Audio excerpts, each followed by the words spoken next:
This is Win News. Tonight, Strike Force Kiaka established for the death of Ricky Ciano. More than 80 trucks delivered tons of hay to farmers in the Dunedoo region. And Win News gets an exclusive behind-the-scenes tour of Airlie Mine. Good evening, I'm Geoff Phillips. Also in this bulletin, another big rig makes its way through the region on its way to Lithgow, looking a bit like a conga line with its very, very, very big load. A post-mortem examination on the body of a former bikie member found dead in his vehicle outside Oberon has been deemed inconclusive. The circumstances of 35-year-old Ricky Ciano's death is now being investigated by the State Crime Command's Homicide Squad under Strike Force Kiaka. It is urging anyone with information or who saw Ciano or his vehicle to contact Crime Stoppers. The total tally of destruction for the Sir Ivan's fire is 35 homes, a church, a community hall and 131 outbuildings. Many people have lost everything, and in a huge show of community spirit, 80 trucks rolled through Dunedoo on the weekend to donate hay to those affected by the fires. Trucks travelled as far as Emerald in Queensland to lend a helping hand. On the road to Dunedoo, truck after truck, bale after bale, to help those affected by the Sir Ivan fires. Farmers and truck drivers from across the country donating their time, fuel and up to 3,000 bales of hay. With hay runners helping farmers across the country, the Australian Skateboard Racing Association has also jumped on board. At the first round of the International Downhill Series on Mount Panorama, the association usually hires the safety bales. However, this year the 600 bales were purchased and are being donated to farmers devastated by bushfires. We've talked about it for many years, that it's something that we should do, and we want this event to be just more than a World Cup event. We also want it to be a community event, and we want it to give back to the region for, having us on their mountain. The bales have been collected and taken to farmers in the Dunedoo region. There were plenty of big rigs on the Central West roads, including these trucks carrying, pulling and pushing an electrical transformer. This convoy was captured by the Mudgee Guardian as it passed through the region, while Christie caught it taking a shortcut over a roundabout. We can't imagine this huge convoy would have the best turning circle. Drivers are asked to move to the side of the road as the rig made its way very slowly to Lithgow. Tonight we take you behind the Airlie Mine located near Kapiti. Win News has been given an exclusive tour of the Centennial Coal site that's been in operation for 8 years and has recently been approved for a further 20. All good to go. Ready, Samara? Your ears on.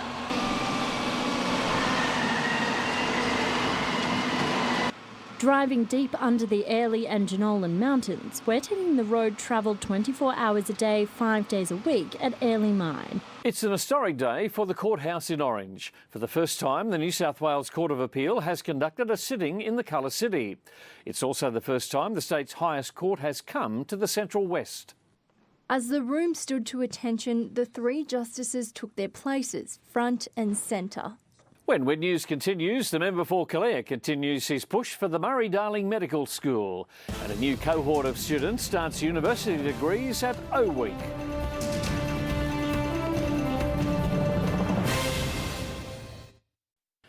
Three police officers have sustained minor injuries in a random breath test incident in Bathurst on Saturday afternoon. Around 4:30 on Durham Street, police conducted the test with the driver of a Subaru Outback who gave a negative reading. As he was asked to move forward in the line of cars, he hit a traffic cone which lodged under the car. The driver started shouting at police before driving forward and hitting the officer's leg, and he then ran over his foot. He tried to flee the scene but was pulled over 300 metres up the road and arrested. He was granted bail and will appear at Bathurst Local Court on Monday the 13th of March. Students started their university life today at Charles Sturt University with the traditional orientation week. They've spent the weekend becoming familiar with the campus before classes start next week. For thousands of students, it's the start of a new life and a new journey. It can be a daunting time for many, but the years ahead are sure to bring plenty of work and play.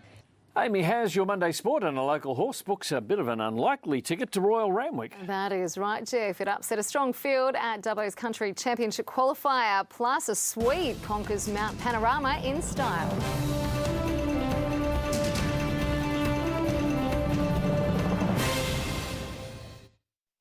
In sport, Bathurst legend Mitch Thompson has finished third in the final of the Newton's downhill series at Bathurst Mount Panorama. The international round attracted the world's best skaters, but it was a thrill seeker from Sweden who found the bottom of the mount first. You couldn't miss him on track, and now he's king of the mountain. That's Moritz Armfeld in the yellow, winner of the first round of the International Downhill Series across Mount Panorama. And that is our sport, Geoff. Amy, thank you for that. All the weather details on the other side of the break.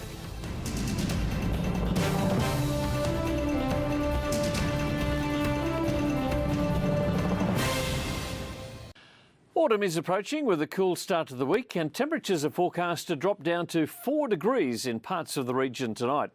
Let's have a look at the satellite. Speckled cloud in the far northeast with a low pressure trough is producing virtually no rain at this stage. Skies are generally clear elsewhere under a building ridge of high pressure. Moving on to the synoptic chart, high pressure will drive onshore winds and showers over northern parts of New South Wales, and a cyclone looks like it's forming up there in the Gulf of Carpentaria. In the north of our viewing area today, Coonabarra this morning 11 degrees, this afternoon a very pleasant 25. The forecast for the northwest slopes and plains, it'll be a sunny Tuesday with winds tending northeast to southeasterly. Wednesday, expect clear skies with east to northeasterly winds getting down to 12 degrees overnight, but getting back up again tomorrow to 35. On the central west slopes and plains today, we saw Condobolin reach 24 degrees, Coonamble peaked at 27, Dubbo hit 25, 24 the top in Dunedoo, Forbes 23. Gilgandra managed 25 degrees, Nyngan up to 27, Narromine registered 25, 23 in Parkes, Warren 27, Wellington 9 to 26. The forecast, a sunny day with light winds tending south to southeasterly. Midweek, temperatures heating back up, another sunny day with north to northeasterly winds.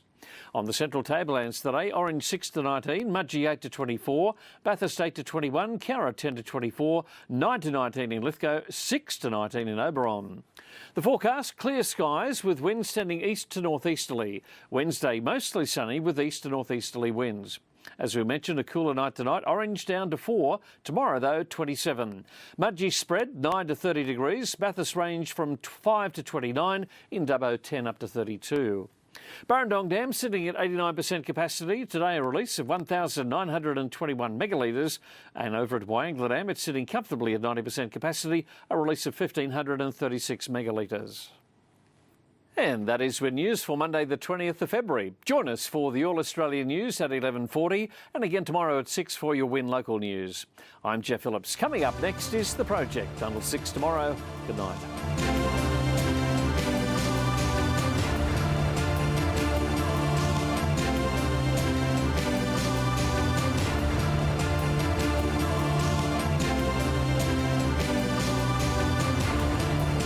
This has been a Win News presentation.